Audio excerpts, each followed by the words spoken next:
예, 우리 은지호 박사님 고맙습니다. 나는 은지호 박사님 평소에 스타일로 봐서 본인이 이런 주제를 선택했으리라고 생각을 했었는데 그게 아니라 주문 생산하신 거예요, 이게? 신영 교수님 1년 글쎄, 그래도 그렇죠. 나 같으면 절대 안 하겠다고 생각했는데 정말 좋은 걸 잘해줬습니다. 하여간 나중에 내가 은 교수님께 은 박사님께 다른 거 하나 부탁을 드릴 일이 있는데 아주도 하여간 재밌는 걸 봤습니다. 시간이 지금 우리가 11시까지로 되어 있습니다. 그래서 뭐 두 분 토론하실 시간은 뭐 충분히 되는데 그래도 일단은 한 10분 넘어가지 않게 그렇게 해주셨으면 고맙겠습니다. 두 분이 지역 토론으로 되어 있기 때문에 먼저 우리 이병량 교수님이 원 교수님 것에 대한 것을 지적을 해주시고 그리고 우리 한 교수님께서 우리 은지호 박사님 거 지역 토론을 두 분 다 아시다시피 우리 정치학계 아주 그야말로 맹장들 아니십니까? 그러니까 중요한 회관 재밌는 코멘트를 부탁드립니다. 먼저 이병량 교수님. 반갑습니다. 경기대학교 이병량입니다. 이게 이제 굉장히 논쟁적인 논문이고 굉장히 어려운 작업이지 않았을까 생각이 되는데 크게 큰 용기를 가지고 쓰신 글이라고 생각합니다. 그래서 굉장히 인상 깊게 이제 읽었고요.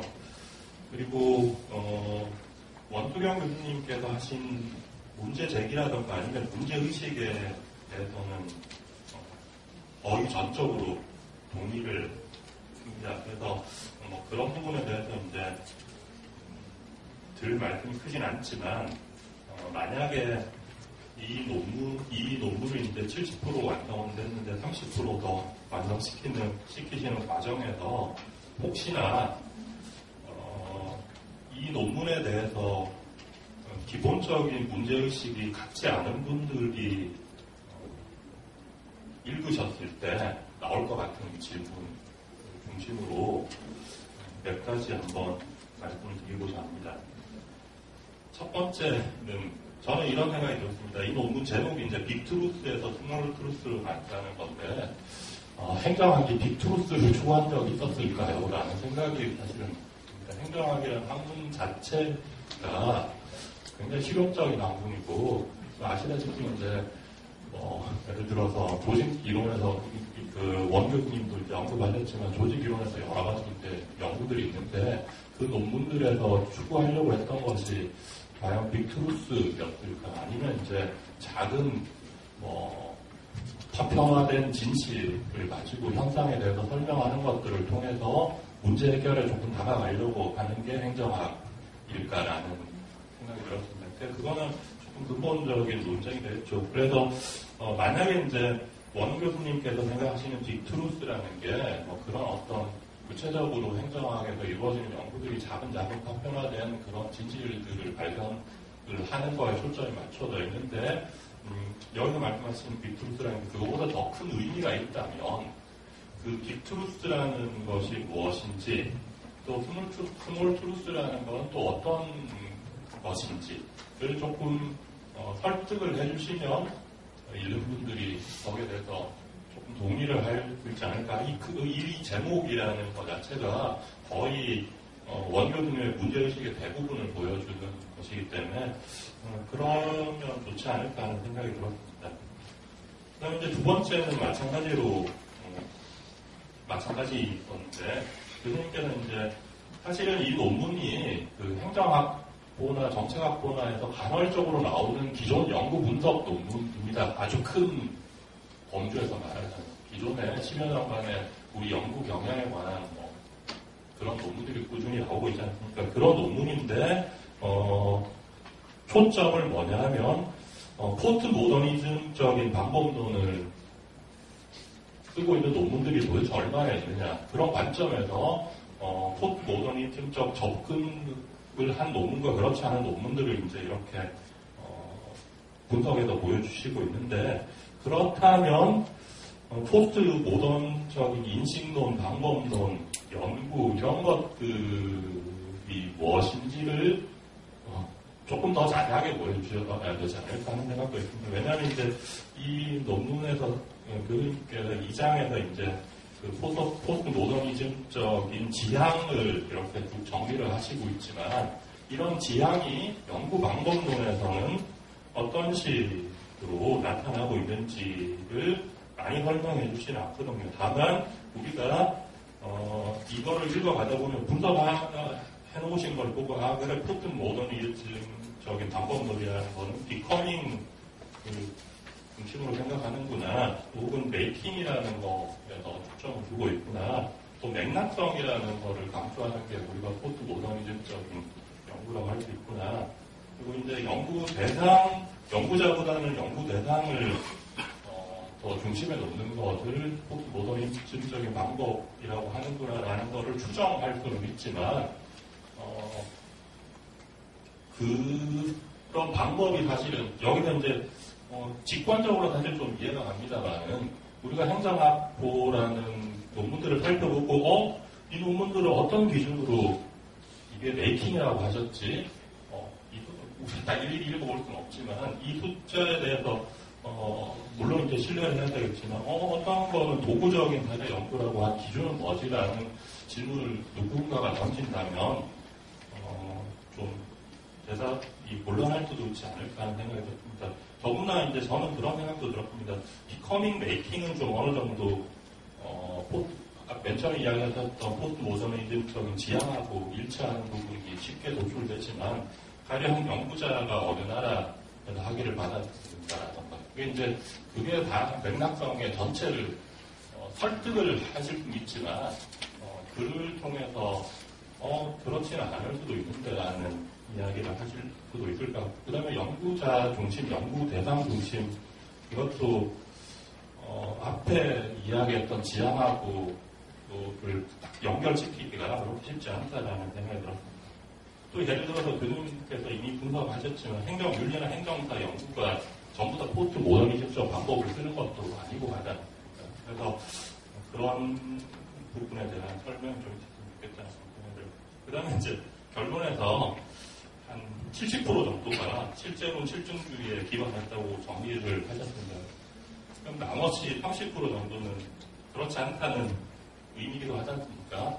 근데 이제 그 30%의 대부분을 보면 교수님께서 말씀하셨지만, 개념 연구, 특히 이제 행정 철학 윤리도 마찬가지고 행정사 연구도 마찬가지고 대부분은 개념 연구고 순수 이론 연구이기 때문에 그냥 어떤 의미에서 봤을 때 포스트 모더니즘적인 방법, 방식, 인식론 이런 거에 기반 안 한 것 같기도 하거든요.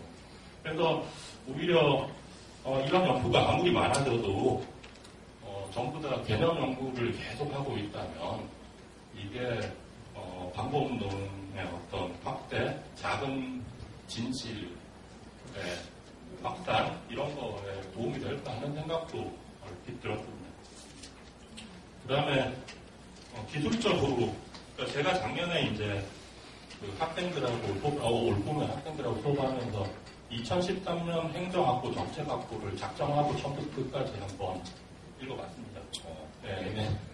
그냥 이렇게 쭉 보는 거 하고 작정하고 읽어보니까 하고 느낌이 많이 다르더군요. 근데 정책학부하고 행정학부 좀 다르더라고요. 그러니까 행정학부는 교수님이 말씀하신 이 패턴이 거의 유지가 되는데 14, 15편 논문이 있다면 첫 번째 한 편이 이론 개념 논문 하나가 있고 나머지 한 12편이 그 조직과 관련된 개량 논문이 쭉 있고 그 다음에 끝에 한두 편 정도가 예를 들어서 그라운드 시오리를 바탕으로 한 사례보다 한두 편 있고 이게 이제 패턴화되어 있는데 정책학부는 정책에 대한 연구다 보니까 훨씬 더 행정학부보다는 좀 구성주의적인 이런 접근이 많구나라는 생각을 하면서 저도 이거 사례 연구도 많고 좀 다른 방법이 많구나라는 생각을 하면서 읽기도 했거든요. 그런 측면에서는 만약에 굉장히 큰 일이지만 행정학부하고 정책학부를 같이 한번 해보시는 것도 기술적으로 조금 더 연구 경향 분석을 조금 더 심층적으로 하는 데는 도움이 되지 않을까 하는 생각도 해봤습니다.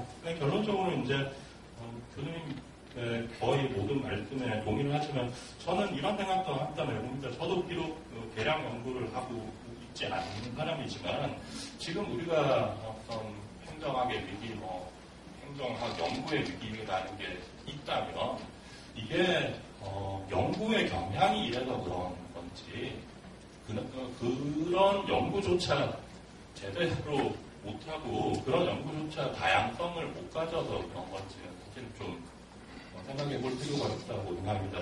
또 지금 하고 있는 우리 행정윤리 철학 연구나 행정사 연구가 분야가 독특하다는 이유로 좋은 것인지라는 것도 좀 생각을 해보는 게 아까 전에 말씀드렸지만 이게 전부 다 개념 연구고 어떤 학자는 어떤 이야기 했다라는 것을 정리하는 연구라면 이런 연구를 통해서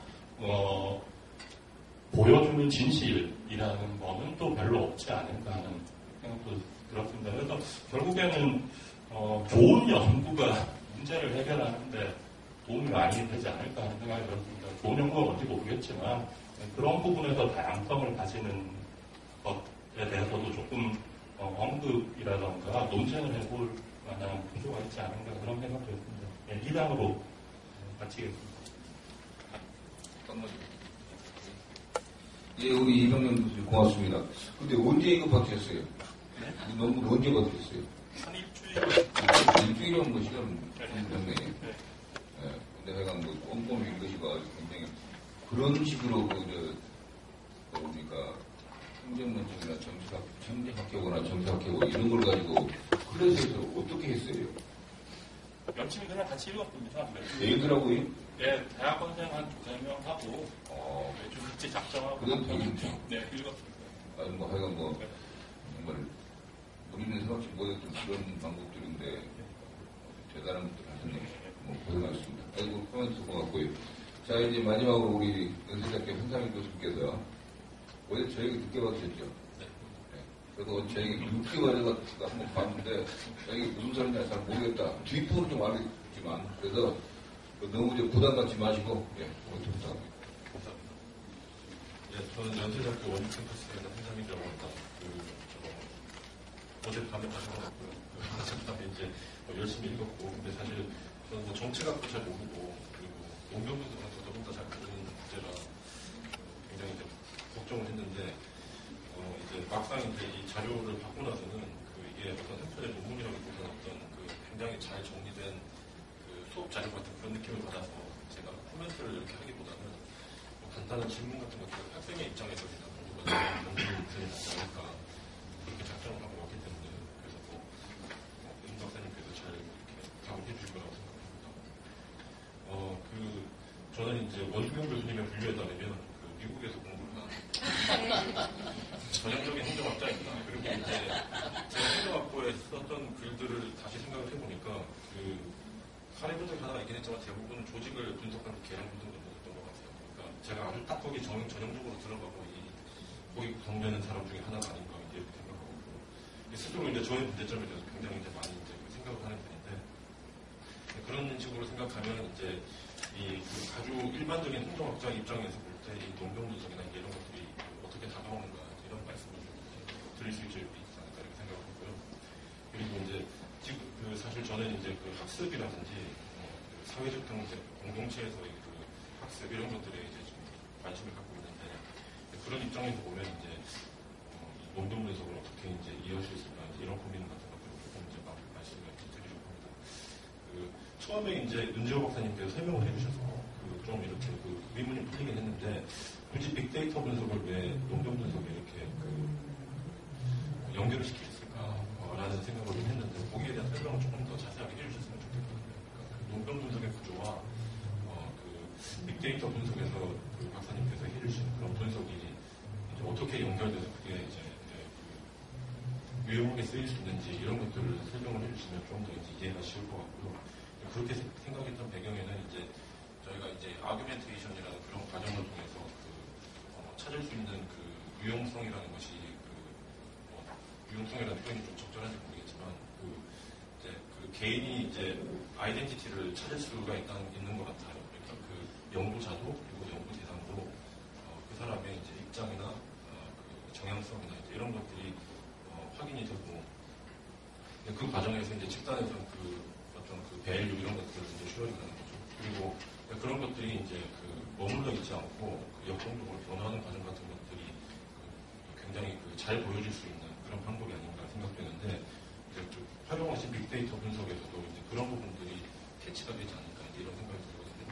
그런 부분들이 어떻게 나타나고 그런 것들을 어떻게 이렇게 하나로 뭉쳐지고 그래서 어떻게 이제 또 서로 상호작용을 하고 거기서 어떻게 또 새로운 현실이 나타나는지 이제 이런 것들이 앞에서 보여주신 그런 그림에 따라서 이렇게 좀 잘 정리가 될 수 있을 것 같은데 그런 것들은 어떻게 가능한지 그런 말씀을 해주셨으면 하는 그런 생각이 들었습니다. 그리고 이제 논변하는 과정이라는 것은 학습이나 이제 이런 과정에서 많이 이제 저희가 이야기하는 비판적인 성찰도 굉장히 이렇게 연결되어 있는 개념인 것 같고 그리고 이제 커뮤니케이션이 굉장히 밀접하게 연결될 수밖에 없는 그런 개념이라고 생각합니다. 그러니까 그렇다면 논변이라는 것을 통해서 이제 연구를 할 때 그런 이제 커뮤니케이션의 방식이 어떻게 잘 조성될 수 있는지 이런 부분에 대한 고민은 이제 연구자는 하게 되는 것 같고요.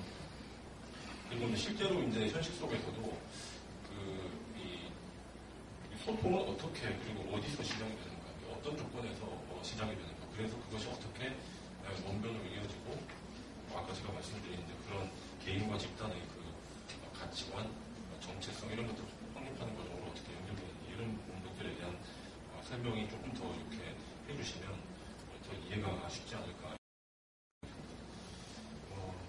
그리고 이런 것들이 확대가 되면 이제 사회적인 맥락 그리고 개인이나 집단의 이 생각과 가치관과 이런 것들을 지배하는 사회적인 맥락이 어떤 방식으로 구성되는가 이런 것들에 대한 분석 이런 것들이 좀 실제 연구자의 입장에서는 고민스러운 부분이 아닌가 이렇게 생각을 하고요.